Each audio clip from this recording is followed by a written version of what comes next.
Olá pessoal, eu sou Luiz Elias e você está no canal Diálogos com a Terapia Floral. Nós estamos na Fazenda Santa Maria, em Araras, no interior de São Paulo. Nós vamos começar a nossa caminhada reflexiva, meditativa e contemplativa de hoje.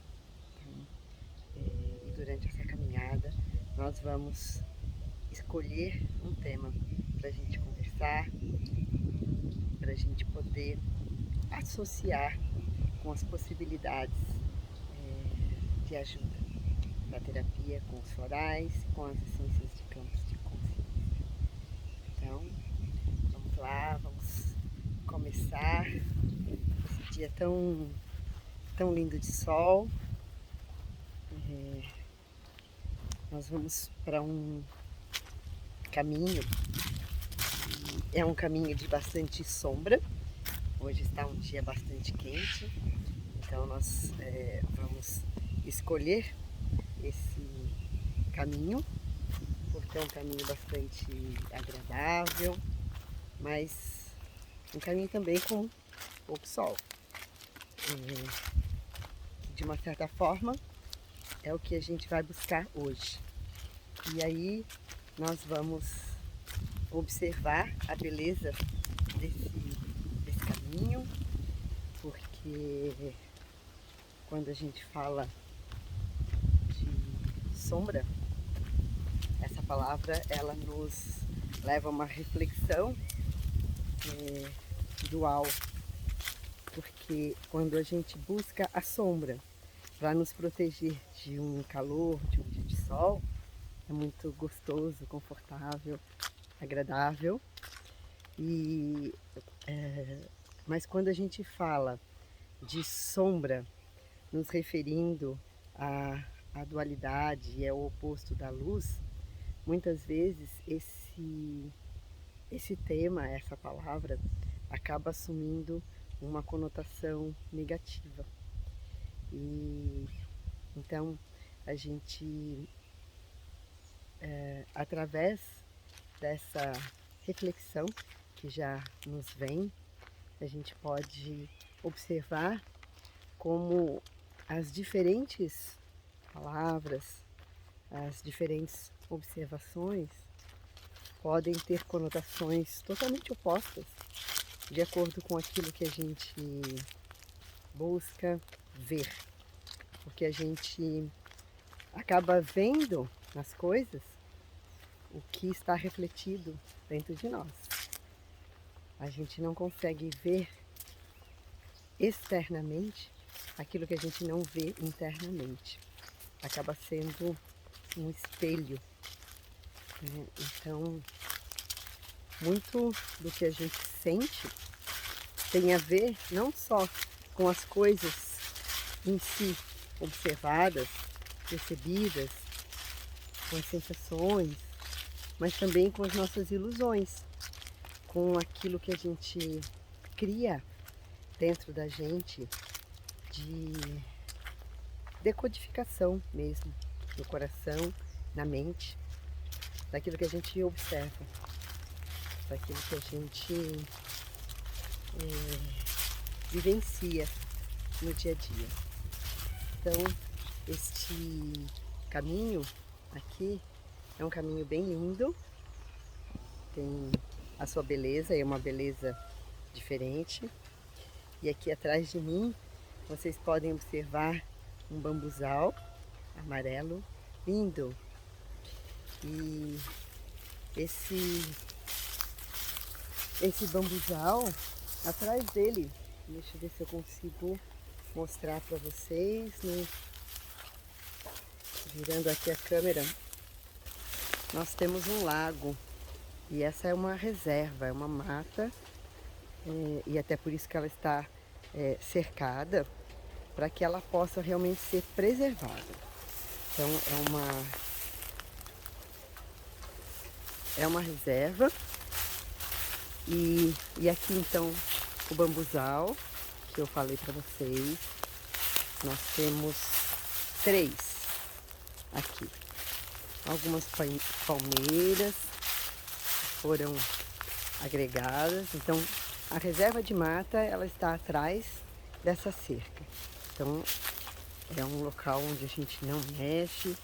Ali a gente tem, inclusive, muitas cobras venenosas, cascavel, jararaca. E então a gente deixa esse local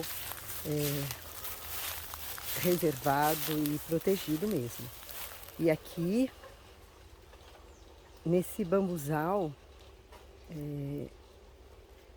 a gente sabe também que muitos animais buscam abrigo.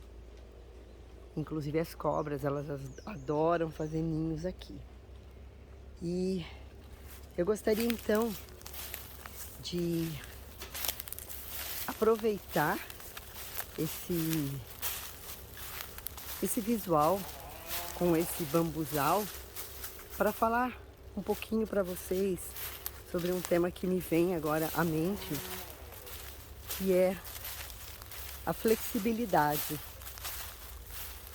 Então, vocês podem observar aqui esse bambu.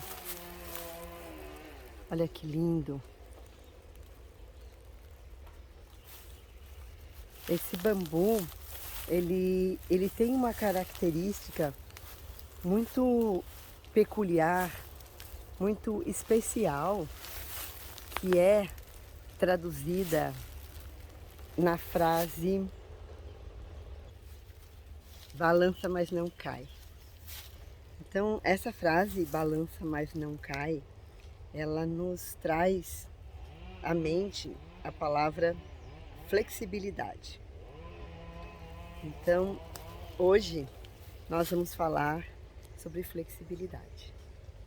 E quando a gente pensa nesse tema da flexibilidade, de uma certa forma, ele está relacionado com o que a gente falou no início, da polaridade entre luz e sombra. Quando nós integramos, nós transformamos a dualidade em polaridade e entendemos que elas fazem parte de um todo. Então, quando nós pensamos no nosso ser em termos de polaridades, não só luz, sombras, mas gosto, não gosto, desejo, não desejo, a gente imagina que isso tudo faz parte do nosso ser. Então, a gente não trabalha num nível de certo e errado. A gente trabalha pensando no que pode ser convertido em aprendizado, naquele momento. Então, essa flexibilidade que a gente observa aqui nesse bambuzal, o balança, mas não cai, se a gente conseguir levar isso para a nossa vida, se flexibilizar também com relação às interpretações que a gente tem daquilo que nos acontece, daquilo que nos vem, nos flexibilizando para pensar e sentir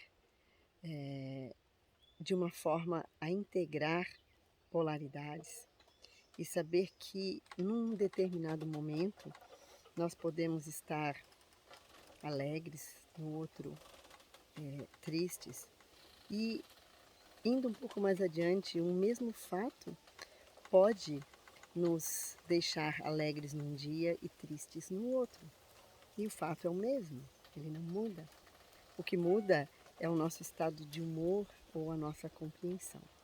Então, quando a gente se flexibiliza para olhar a coisa, os acontecimentos, as pessoas, por vários ângulos, quando a gente se permite isso, nós vamos, como nós estamos agora, ouvir sons que emanam de dentro do nosso ser, nos enviando lampejos de intuições e de possibilidades de sentimentos diferentes.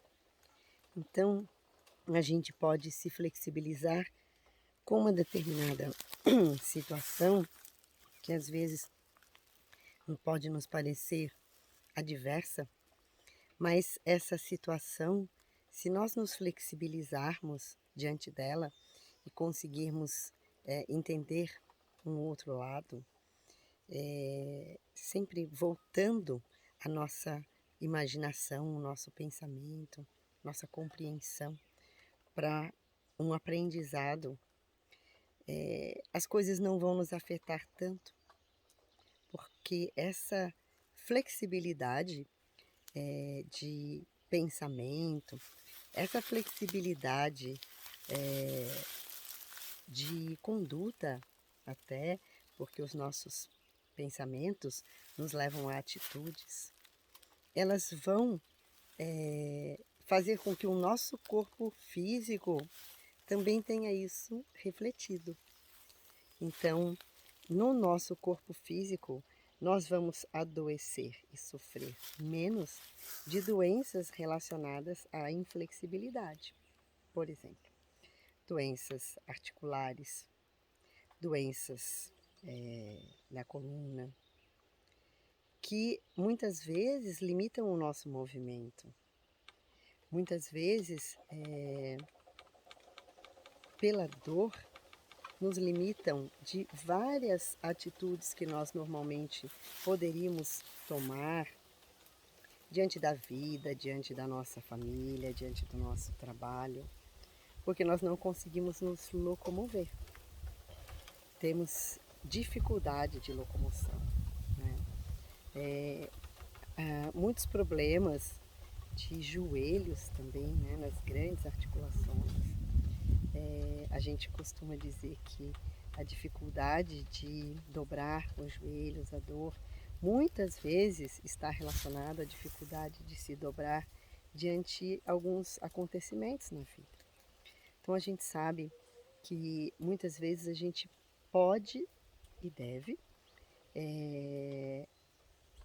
agir, interagir,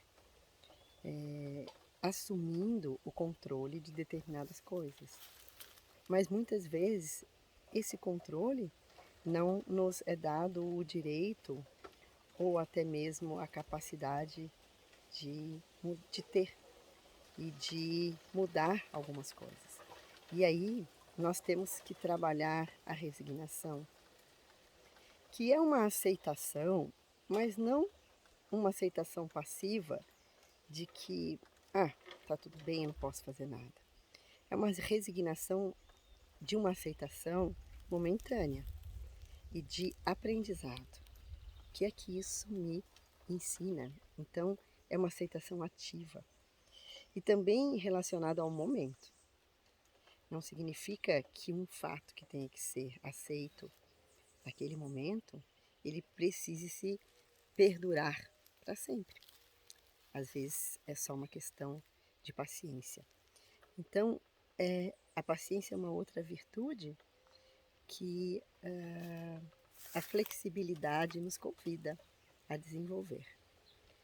E quando a gente se flexibiliza, a gente pode se flexibilizar diante da vida, nosso trabalho, nossa rotina diária, diante das pessoas que estão ao nosso redor, principalmente a nossa família, cuidando para não ser muito intransigente, cuidando para não querer ter o controle de tudo, sempre, principalmente um controle desnecessário e que machuca aqueles que estão ao nosso redor e a nós mesmos, porque a autocobrança acaba acontecendo.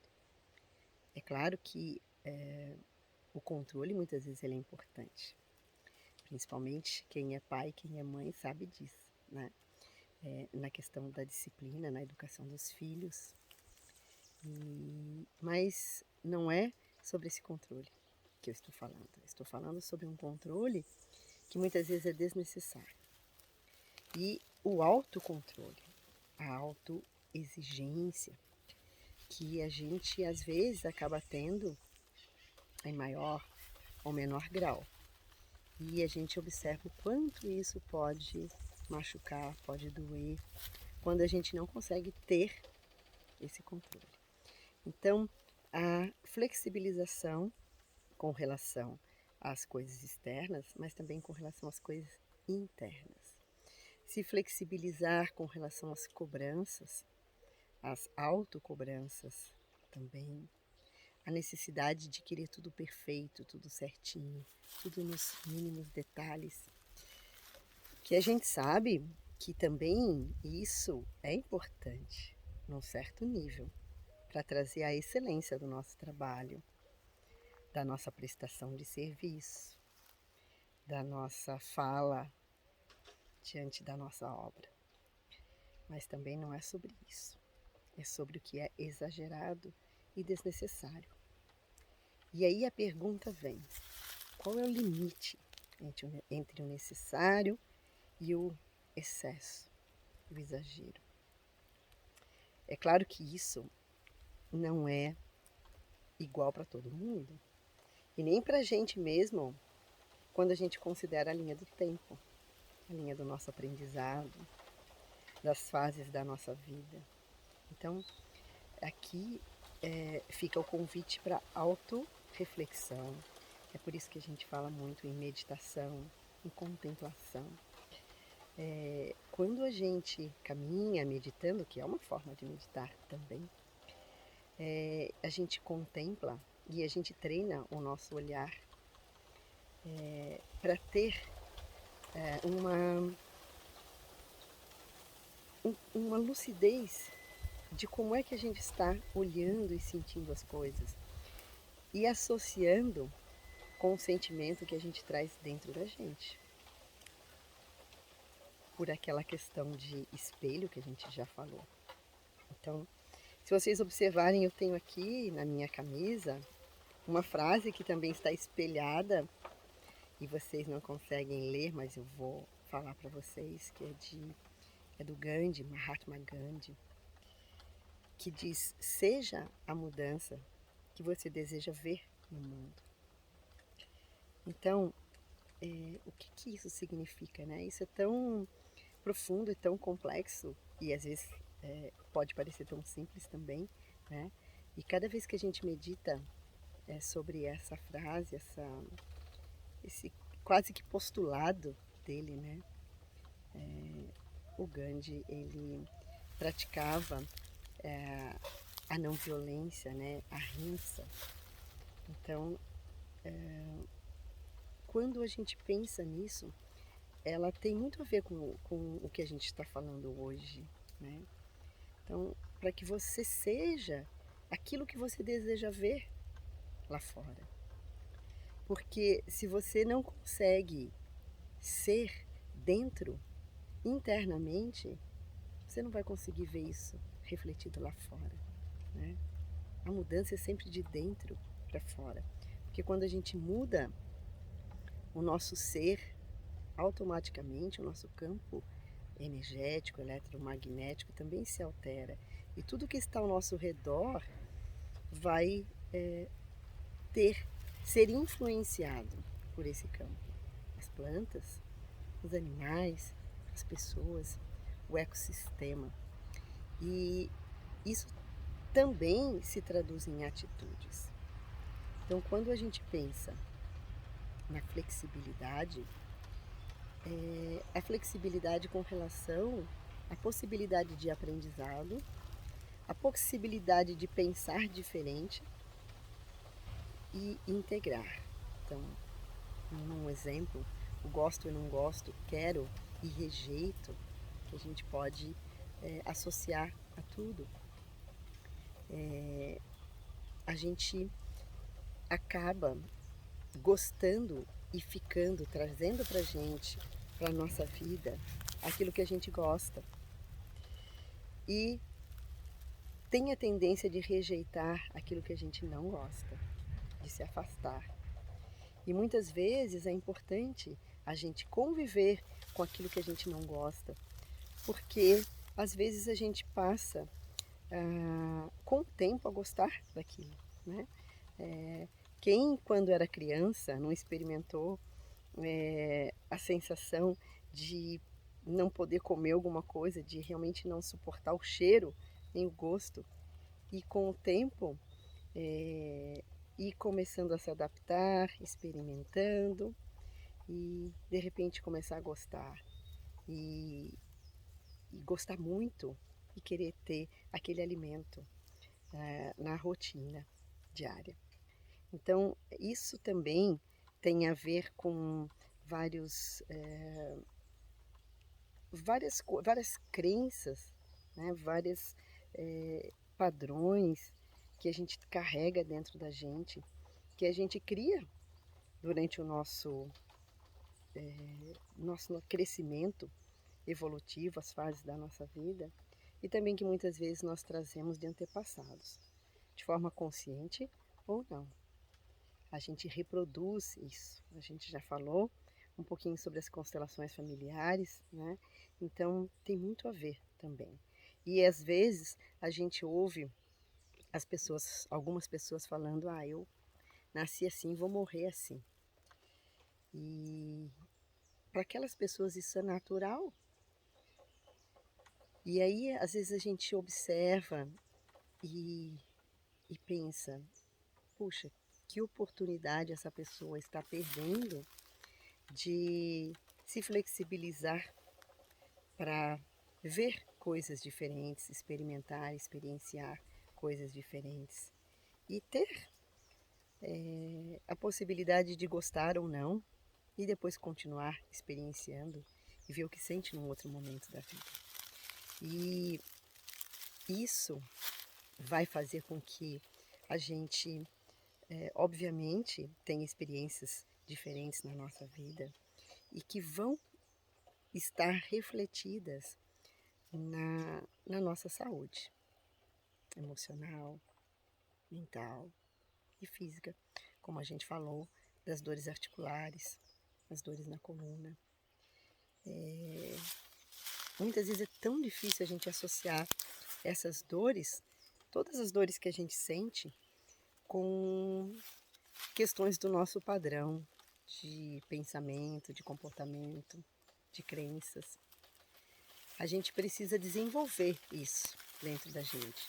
A gente precisa estar treinado para poder enxergar isso e ativamente tentar mudar. E, de novo, falando das essências florais, das essências de campos de consciência, a gente tem a possibilidade do auxílio dessas essências. O bambu também é uma essência e ela vai trabalhar exatamente isso que eu estou falando para vocês, a flexibilidade. Não só essa essência, mas outras tantas que podem ser utilizadas em conjunto, em composições, em fórmulas, associando sistemas diferentes, mas que têm sinergia. Então, essas essências, elas vão nos ajudar muito nesse processo. E é por isso que nessa caminhada nós escolhemos esse tema, o tema da flexibilidade, que traz tantos outros temas, né, como a gente já colocou aqui. Então, eu espero que vocês tenham gostado do passeio de hoje e deixo aqui um grande beijo florido no coração de vocês e até a próxima.